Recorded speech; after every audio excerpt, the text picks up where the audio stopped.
In 1931, an Italian grandmother in East Harlem fed 47 people on a single dollar. No one left hungry. She used stale bread, a handful of beans, and a pork bone the butcher was going to throw away.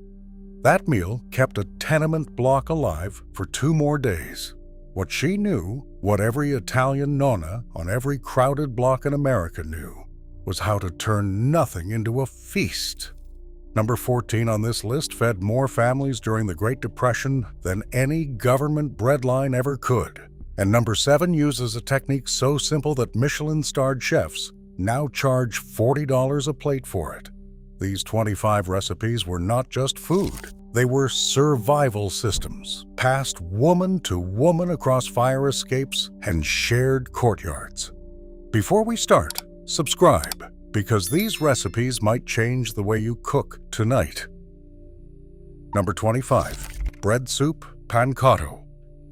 When the bread went stale and the cupboard held nothing but an onion and a few cloves of garlic, Italian grandmothers made pancotto. They tore day-old bread into rough chunks, sometimes 2 or 3 days old, hard as stone, and dropped it into a pot of boiling water with olive oil, garlic, and whatever wilted greens they could find, like dandelion leaves picked from the yard or a handful of spinach going soft. The bread dissolved into a thick, porridge-like soup that filled stomachs and silenced crying children. In southern Italian villages during the 1930s, a loaf of bread cost the equivalent of a few cents, making it the backbone of every poor family's diet. The genius was in the olive oil.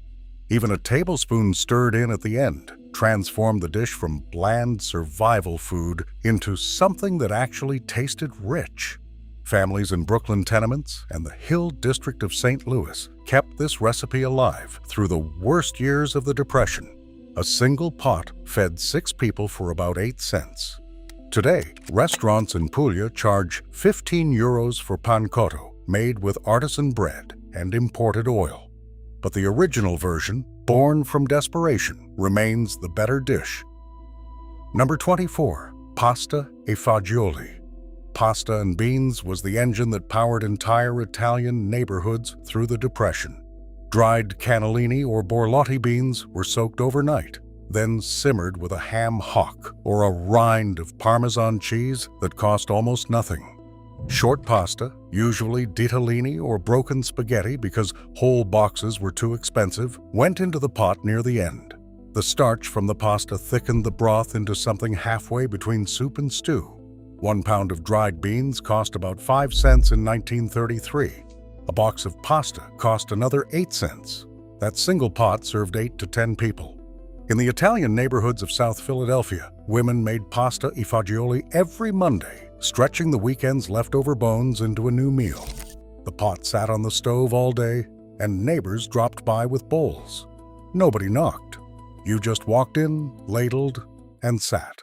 The dish provided complete protein, beans, and pasta, combining amino acids in a way nutritionists would not formally describe until decades later.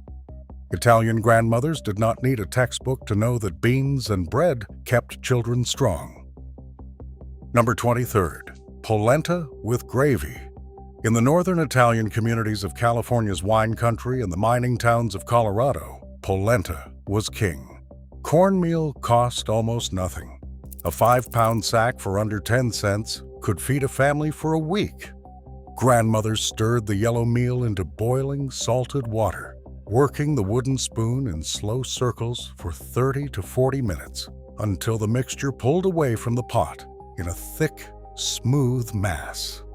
They poured it onto a wooden board, let it set, then sliced it with a string.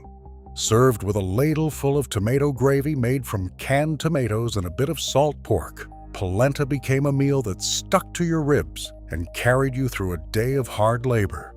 In the coal camps of southern Colorado, Italian miners' wives made polenta 6 nights a week. The 7th night, if the pay held, there might be a piece of sausage alongside. Children ate polenta for breakfast too, sliced cold and fried in a little lard until the edges turned golden and crisp. Number 22. Egg drop soup, stracciatella. When the pantry held nothing but eggs and a heel of Parmesan, grandmothers made stracciatella. They brought a pot of broth to a rolling boil, chicken broth if they had it, or just salted water with a crushed garlic clove if they did not. Then they beat 2 or 3 eggs with a fork, mixed in a tablespoon of grated cheese, and drizzled the mixture into the boiling liquid while stirring. The egg cooked instantly into delicate shreds, turning plain water into something nourishing and warm. The whole dish took 5 minutes and cost almost nothing. In the tenements of Boston's North End, mothers made stracciatella when children came home from school shivering, needing something hot before the apartment's single radiator kicked in. 2 eggs, a pinch of cheese, 10 minutes of warmth. It was medicine disguised as soup. Number 21. Fried zucchini flowers. Every Italian family with a backyard garden or a fire escape planter knew that zucchini plants produced more flowers than fruit. Those bright orange blossoms, overlooked by American neighbors, became one of the most elegant Depression-era dishes in the Italian repertoire. Grandmothers picked the male flowers early in the morning while they were still open, dipped them in a thin batter of flour and water, and fried them in whatever oil they had. The flowers crisped in seconds, turning golden and delicate. Sometimes a tiny piece of anchovy or a sliver of mozzarella was tucked inside before frying. A zucchini plant produced dozens of flowers through the summer, all of them free. Children lined up at the stove, eating them faster than their grandmother could fry them. This was poverty food that tasted like celebration. Today, fiori di zucca fritti sells for $18 as an appetizer in Manhattan. During the Depression, it was Tuesday. Number 20. Aglio e olio. Garlic and oil pasta might be the greatest Depression recipe ever invented because it requires exactly 3 ingredients in 12 minutes. Grandmothers boiled spaghetti in salted water while slicing garlic thin and letting it sizzle gently in olive oil with a pinch of red pepper flakes. When the pasta was ready, they tossed it in the garlic oil with a splash of the starchy cooking water, and that was dinner. In the 1930s, a head of garlic cost a penny. Olive oil was the one luxury Italian families refused to give up, buying it in tins from importers on Mulberry Street or Arthur Avenue. The dish worked because the pasta water created an emulsion with the oil, coating every strand in a silky sauce that tasted far more complex than its ingredients suggested. On the blocks of South Philadelphia and Federal Hill in Providence, the smell of garlic frying in olive oil drifting from an open window was the universal signal that someone was broke, but nobody was going hungry. Number 19. Potato gnocchi. When flour and potatoes were all that remained, grandmothers made gnocchi. They boiled potatoes until tender, riced them while still hot, and mixed in just enough flour to form a soft dough. They rolled the dough into ropes, cut it into small pillows, and pressed each piece against the tines of a fork to make ridges that caught the sauce. The whole process was done by feel. Too much flour, and the gnocchi turned heavy as stones. Too little, and they dissolved in the water. A grandmother's hands knew the exact moment the dough was right. 5 pounds of potatoes and a cup of flour could produce enough gnocchi to feed a dozen people, served with a simple tomato sauce or just butter and cheese. This was the dish that appeared when meat was a distant memory.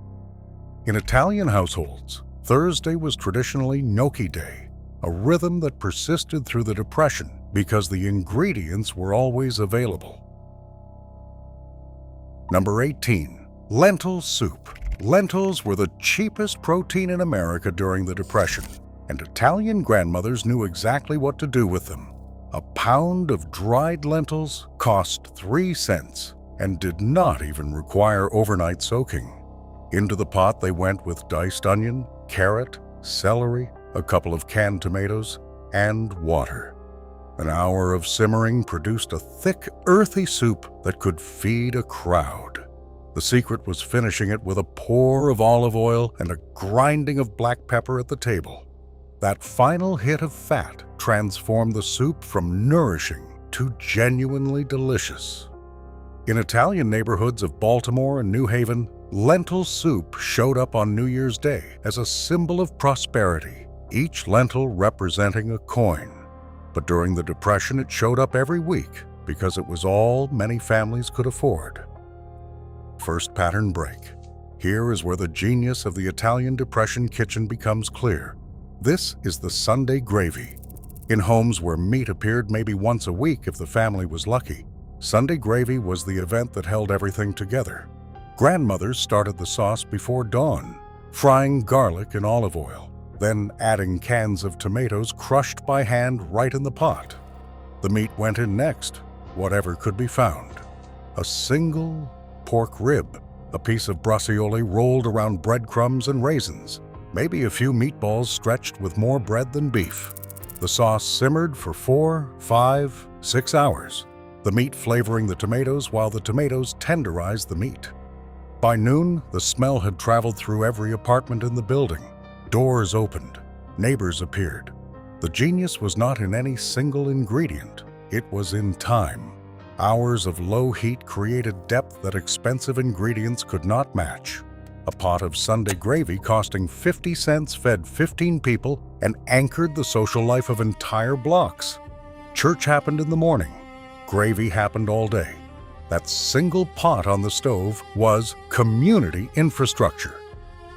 Number 16, escarole and beans. This dish showed up on Italian tables so often during the Depression that children in some families grew up thinking escarole was the only green vegetable that existed. Grandmothers sautéed garlic and olive oil, wilted a whole head of escarole into the pot, then added cooked white beans and enough broth to make it soupy. They finished with a shower of red pepper flakes and a drizzle of oil.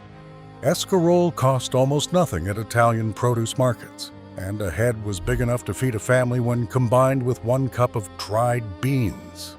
The slight bitterness of the greens against the creamy beans created a flavor combination Italian cooks had perfected over centuries. In Baltimore's Little Italy and the Italian neighborhoods of Newark, this was the Wednesday night standard. Fast, cheap, and nutritious enough to keep working men on their feet. Number 15. Pepper and egg sandwiches. During Lent and every Friday of the year, Italian families did not eat meat. The pepper and egg sandwich solved this problem for about 4 cents. Grandmothers fried sliced bell peppers in olive oil until they softened and caramelized, then poured beaten eggs over the top and scrambled the whole thing together. Spooned onto Italian bread, it became a sandwich that construction workers carried to job sites in wax paper, and children ate standing up in the kitchen. The sweetness of the cooked peppers against the richness of the eggs made this far more satisfying than it had any right to be. In Chicago, where Italian immigrants built the neighborhoods that built the city, pepper and egg sandwiches are still sold at street festivals. But during the Depression, they were not a festival food. They were the meal that kept families fed when the church said no meat and the wallet said no choice. Number 14, meatballs stretched with bread. Here is the recipe that fed more families than any bread line in America. The secret was the ratio. For every pound of ground meat, Italian grandmothers added 2 thick slices of stale bread soaked in milk or water until soft, then squeezed dry and crumbled into the meat. An egg to bind it, garlic, parsley, a handful of grated cheese if available. That bread did 3 things. It stretched 1 pound of meat into enough meatballs for 10 people. It kept the meatballs tender and moist during cooking, and it absorbed the flavor of the Sunday gravy they simmered in. Ground beef cost about 12 cents a pound in 1933. The bread was free, saved from the day before. Italian grandmothers were not cutting corners. They were engineering a superior product. The bread-to-meat ratio was the difference between feeding your family and feeding your block. Modern chefs call this technique a panade and act like it is a culinary innovation. Italian grandmothers in 1932 called it Thursday. Number 13, dandelion greens salad. While American neighbors sprayed their lawns with chemicals to kill dandelions, Italian grandmothers walked those same blocks with paper bags, harvesting every leaf they could find. The young greens were washed, dressed with olive oil, lemon juice or vinegar, and a pinch of salt. Sometimes a clove of garlic was rubbed on the salad bowl first. The result was a peppery, slightly bitter salad, packed with vitamins that cost absolutely nothing. In the Italian neighborhoods of Detroit and Cleveland, women knew exactly which yards had the best dandelions and which had been treated with anything suspicious. Children were sent out in spring with instructions to fill the bag. This foraging instinct, the refusal to walk past free food, defined the Italian Depression kitchen. Nothing edible was beneath notice. Number 12. Frittata di pasta. Leftover spaghetti never went to waste in an Italian household. Grandmothers beat a few eggs, mixed in the cold, leftover pasta with whatever scraps were available. A bit of cheese, some chopped parsley, maybe a diced pepper, and fried the whole thing in a skillet like a thick omelet. Flipped once, served in wedges. It was a meal that turned yesterday's dinner into today's lunch. The eggs bound the pasta into a golden cake, crispy on the outside and tender within. This was the original meal prep, decades before the term existed. A frittata di pasta traveled well, eaten cold at work sites or packed into school lunches. In the tenements of Lower Manhattan, nothing saw a garbage can if it could see a frying pan first. Now here is something nobody talks about: the tomato can economy. During the Depression, Italian families bought canned San Marzano tomatoes in bulk, sometimes pooling money with 3 or 4 families to buy cases directly from importers at wholesale prices. A single 28-ounce can cost about 6 cents in 1934. That can become the foundation of almost everything. Gravy for Sunday, soup for Monday, sauce for Tuesday's pasta, stewed with beans on Wednesday. The liquid drained from the can was never thrown away. Italian women tracked the price of canned tomatoes the way stockbrokers tracked the market. A penny drop meant buying an extra case. This communal buying system, neighbors pooling resources and sharing bulk purchases, was an economic innovation born in poverty. Modern food co-ops are only now rediscovering it. The Italian bloc was a cooperative before anyone wrote a theory about it. A tin of sardines cost 5 cents and contained enough protein and fat to transform a plate of plain pasta into a complete meal. Grandmothers opened the tin, mashed the sardines with a fork, and tossed them into spaghetti with olive oil, garlic, breadcrumbs toasted in a dry pan, and a handful of raisins if they had them. The combination sounds strange to modern ears, but the salty fish against the sweet raisins and crunchy breadcrumbs was a Sicilian tradition centuries old. In the fishing communities of Monterey and Gloucester, where Italian immigrants worked the boats, sardines were sometimes free, the ones too small or damaged to sell. Those rejected fish became the centerpiece of a pasta dish that fed a family of 8 for the cost of the noodles alone. Number 9. Ribollita. Ribollita means reboiled, and the name tells you everything about its origin. Tuscan grandmothers made a thick vegetable soup with cannellini beans, cavolo nero, or whatever dark greens they had, with onions, carrots, celery, and tomatoes. The next day they layered stale bread into the leftover soup and reheated the whole pot until the bread dissolved and the soup became almost solid, thick enough to eat with a fork. Each reheating made it better. The bread absorbed the broth, the beans broke down further, and the flavors deepened. A pot of ribollita cost pennies and improved over 3 days.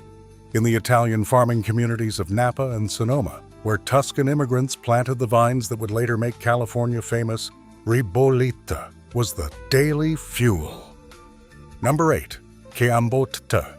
This vegetable stew went by a dozen names, depending on which region of Italy the grandmother came from. Ciambotta, ciambotta, cianfotta. The recipe followed one simple principle. Whatever vegetables were available went into the pot. Eggplant, zucchini, peppers, tomatoes, potatoes, onions, all cut rough, sautéed in olive oil, and simmered until everything melted into a thick, sweet stew. No meat required. During the Depression, families with even a small backyard garden grew enough vegetables to make ciabatta through the entire summer. The dish was a way to use up everything before it turned. Nothing rotted on the vine if there was a pot on the stove. Number 7. Cacio e pepe. 3 ingredients: pasta, pecorino, Romano cheese, and black pepper. That is all. It is one of the most technically demanding dishes in Italian cooking, which is exactly why it was genius for the Depression.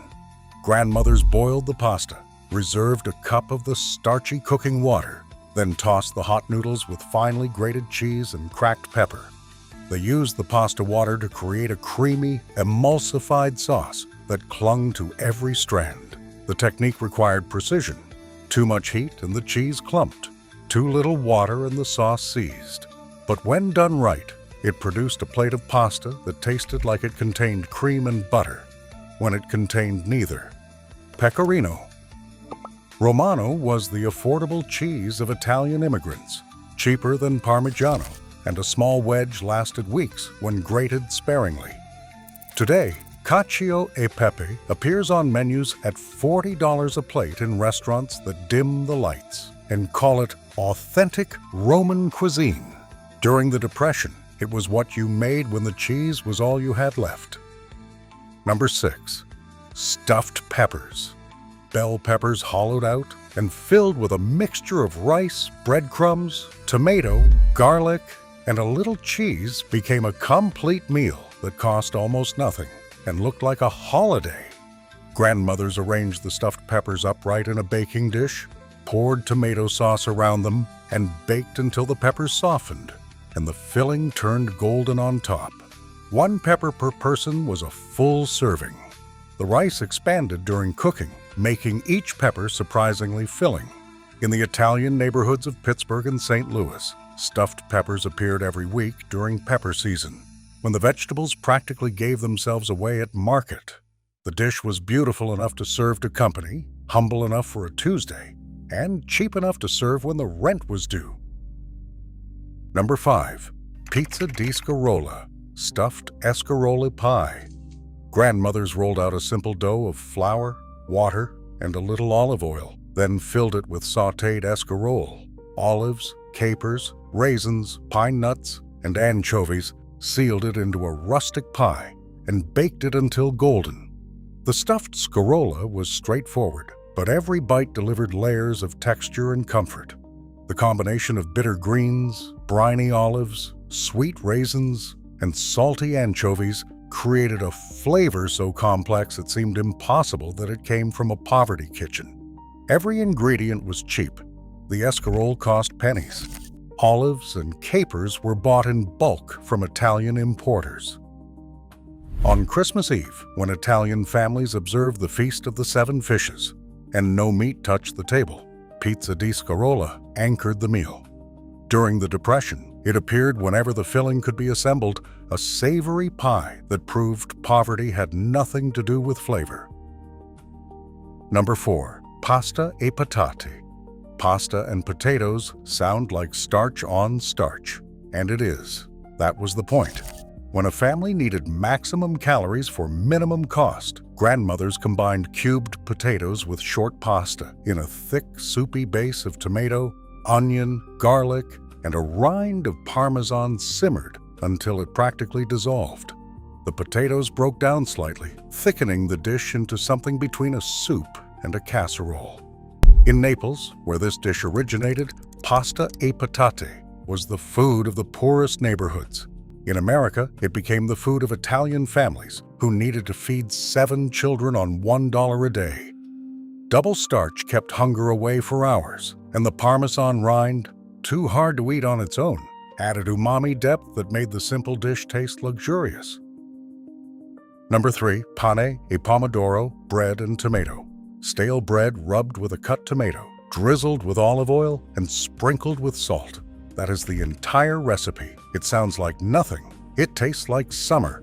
Italian grandmothers made this for children as an afternoon snack, for themselves as a quick lunch, and for anyone who walked through the door hungry.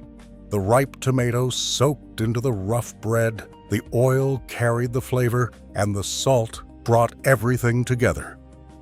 In the Depression years, when a ripe tomato from the garden and a piece of yesterday's bread were all that stood between a child and hunger, pane e pomodoro was the answer. It required no cooking, no fuel, no time. Just the knowledge that simple ingredients treated with respect could become something worth eating. This was the philosophy of the entire Italian Depression kitchen, distilled into a single gesture. Do not throw away the bread. Do not waste the tomato. Feed someone. Number 2. Zuppa di pesce, poor man's fish stew. In the coastal Italian communities of San Francisco, Boston, and Galveston, fishermen's wives made soup from whatever the boats could not sell. Fish heads, tails, cracked shells, the ugly rock fish that no customer wanted. Everything went into the pot with garlic, tomatoes, white wine if available, and a fistful of parsley. It simmered until the broth turned rich and the flesh fell from the bones. Served over stale bread in shallow bowls, this was a feast built from scraps. The fish was free, rejected by the market. The tomatoes came from the garden or the can. The bread was yesterday's. Total cost, nearly nothing. Total flavor, extraordinary. The long simmer extracted gelatin from the bones and depth from the shells, creating a broth restaurants now call fumet and charge accordingly. Italian fishermen's wives in 1934 called it dinner. Number 1. Acqua cotta. Acqua cotta means water cooked, and that tells you everything about where this dish came from. It was the food of the absolute poorest, the charcoal burners and shepherds of Tuscany, who had nothing but water, stale bread, wild greens, and maybe an egg. Grandmothers brought water to a boil with whatever they could forage: wild onions, chicory, a few tomatoes, a rib of celery. They simmered it until the broth tasted of something. Then they ladled that broth over slices of stale bread in a bowl and cracked a raw egg into the hot liquid, letting it poach gently. A thread of olive oil on top. That was the meal. Water, bread, and egg, and whatever the earth provided for free. In the Italian immigrant communities of America during the Depression, acqua cotta became the last resort, the meal that stood between a family and genuine starvation. And yet it was not shameful. It was beautiful in its honesty, a dish that said we have almost nothing, but we will sit together and eat, and it will be warm, and it will be enough.